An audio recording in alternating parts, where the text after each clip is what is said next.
आवश्यकता आपको भक्त बनाती है, और उस साधन की मुक्ति के बाद भी भगवत स्मरण बन जाए, उसी को कहते हैं प्रपन्न। साधन की आवश्यकता नहीं। सूरदास जी कौन है? प्रपन्न है। उनको ठाकुर जी को देखने के लिए नेत्र नहीं चाहिए। परम सत्य श्रीनाथ जी का नाम उनके हृदय में विराजमान है, उस नाम से ही वे दर्शन कर लेते हैं। श्रीनाथ जी कैसे?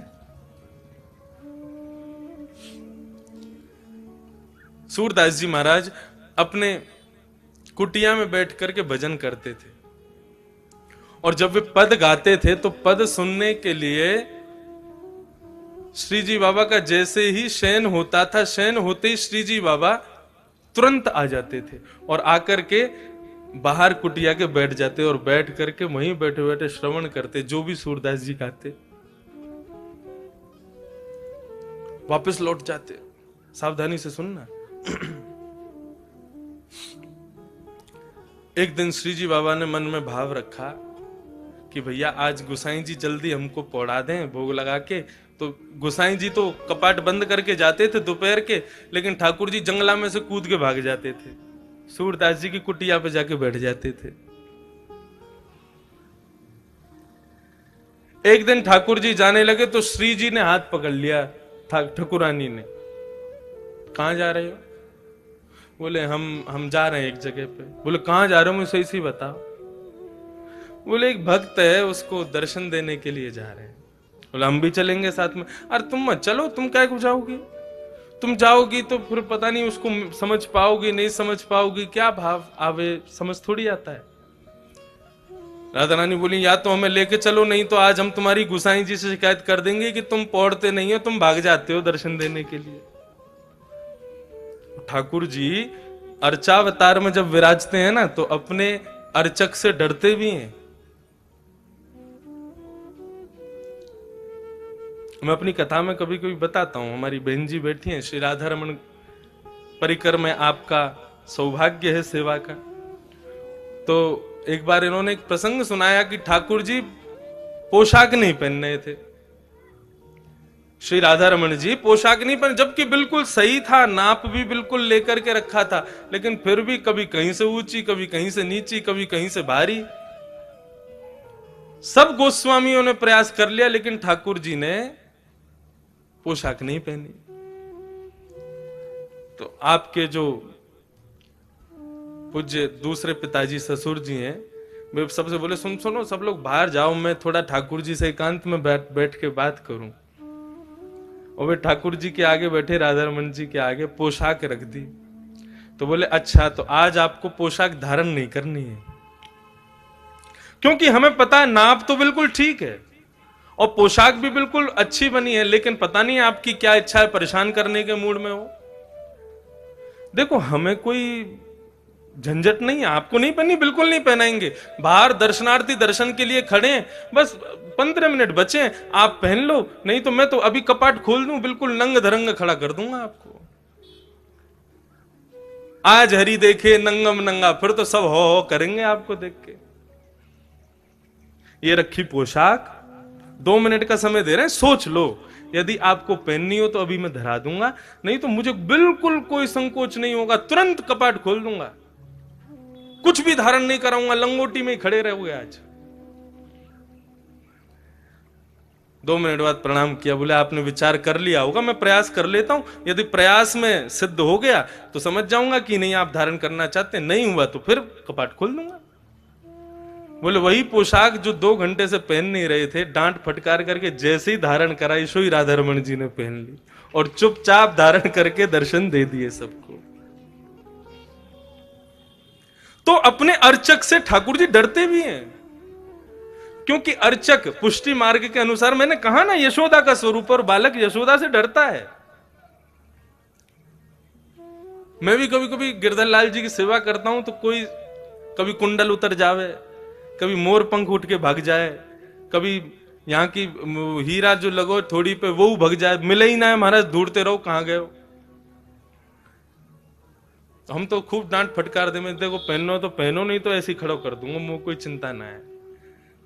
और वास्तव में एक और भाव, ठाकुर जी क्या छोटे से लाला है, और छोटे से बालक को, जैसे अब सर्दी का समय, छोटे छोटे बालकों को मैया टोपा पहनावे, कपड़ा पहनावे, तो कभी कुछ उतार के फेंके, कभी वो कुछ उतार, वैसी लाल जी है।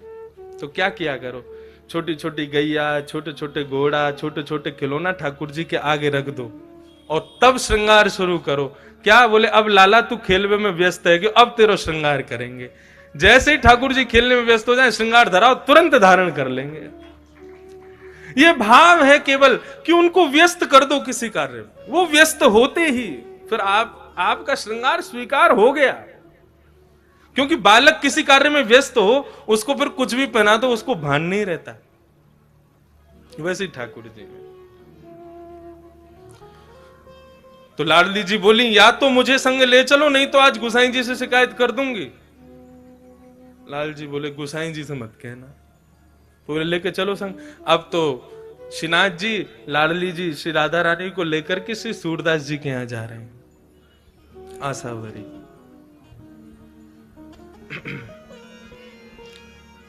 सूरदास जी की कुटिया में जाकर के दोनों प्रिया प्रियतम अविराजित हुए हैं और दोनों इतने भाव से सूरदास जी के पद को श्रवण कर रहे हैं, लेकिन सूरदास जी को नहीं पता कि ठाकुर जी मेरे सामने बैठे हैं। पद का गान करते करते करते करते करते दोनों प्रिया प्रियतम ऐसे भावावेश में आ गए कि भूल गए कि हमें वापस दर्शन देने जाना है।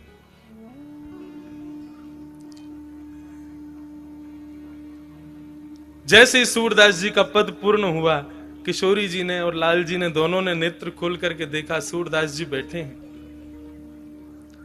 किसी कार्य के लिए उठने लगे, कहीं जाने लगे, तो दोनों उनके पीछे पीछे चलने लगे। देखें तो सही, कहां जाते हैं, क्या करते हैं। अब सूरदास जी अपनी लठिया से चल करके ऐसे आगे रास्ता देखते हुए, लठिया से अनुभव करते हुए चल रहे थे, और पीछे दोनों श्रीनाथ जी और श्री किशोरी जी दोनों चल रहे हैं।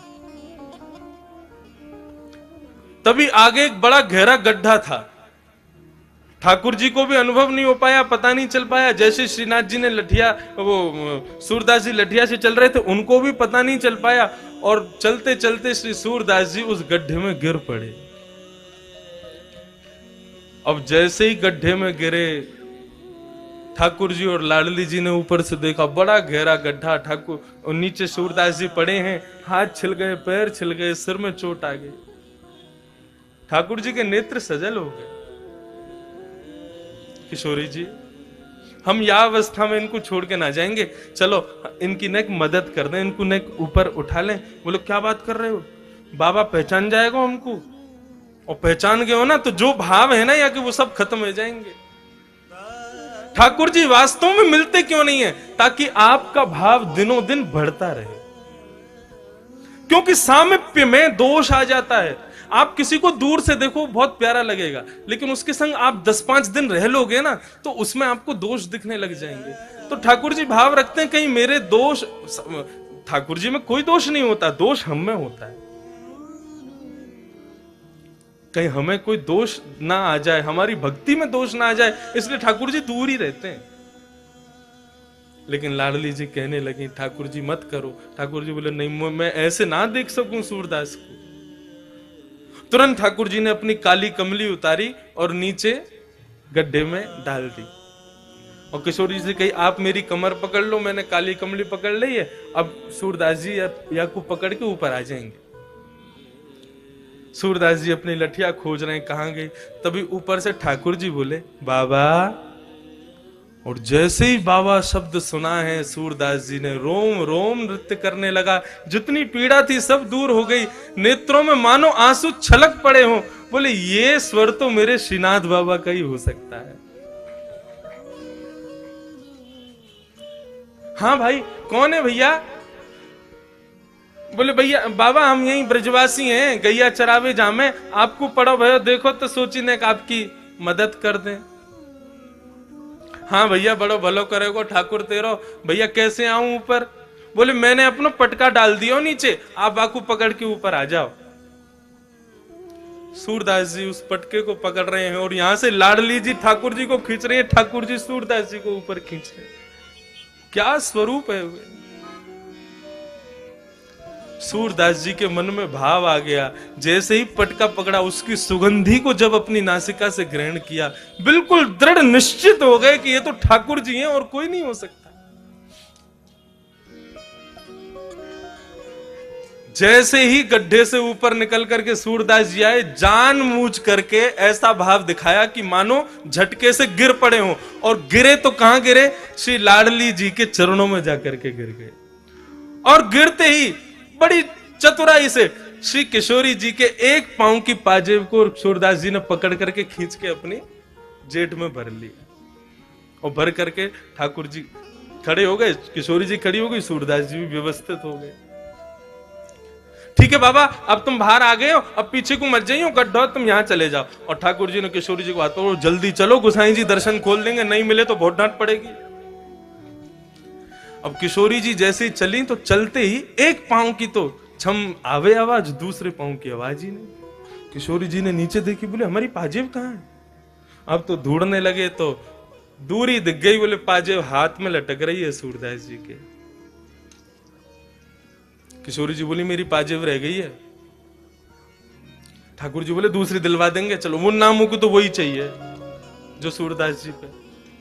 बोले तुम फंसवाओगे आज, सूरदास बाबा तो जन कब छोड़ेगा, लेकिन आज गोसाई जी बहुत डांट लगाएंगे। किशोरी जी बोली हमको तो वही पाजेब चाहिए। तो बोले तुम ही लिया। बोले मुंह को डर लगाया बाबा, ते मैं ना जाऊंगी, तुम ही मांगो। लाडली जी तो चाह रही है कि ये कृपा आज कर ही दे इनके ऊपर।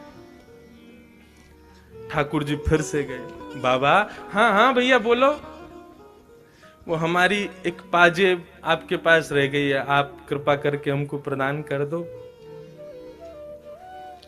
ठाकुर जी बोले, वो सूरदास जी बोले भैया मैं कैसे मान लूं ये पाजेब तुम्हारी है? अब भैया मैंने तुम्हें दे दी और फिर कोई आयो कि बाबा मैंने तुम्हारी सहायता करी, मेरी पाजेब गिर गई, तो मैं तो झूठो है जाऊंगा।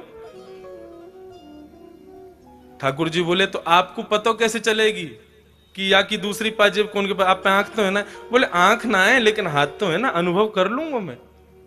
तो बोले क्या करोगे? बोले दूसरी पाजेब जो है का है, वो मेरे हाथन के आगे आप चरणन में धारण करके ही दे दो, मैं वह पाजेब को हाथ से स्पर्श कर लूंगा, सो दूसरी पाजेब पहना दूंगा। किशोरी जी मुस्कुरा गए, बोले सूरदास जी समझ गए कि ये ठाकुर जी पधारे हैं। ठाकुर जी बोले आओ। अब तो किशोरी जी आगे आई, आगे आकर के खड़ी हुई, सूरदास जी से कही सूरदास जी नीचे बैठो, नीचे देखो, एक पाजेब देख लो और दूसरे पाँव में पहना दो। जैसे ही पाजेब देखी तो समझ गई, बोले हाँ भैया तुम्हारी है। दूसरे पाँव में पाजेब पहना करके श्री किशोरी जी के चरणों से लिपट गए सूरदास जी, अपने नेत्रों के जल से उनके पैरों को धोने लगे। बोले कृपा करो प्रभु, मैं पहचान गया हूं आप पधारे हो मुझ पे कृपा करने।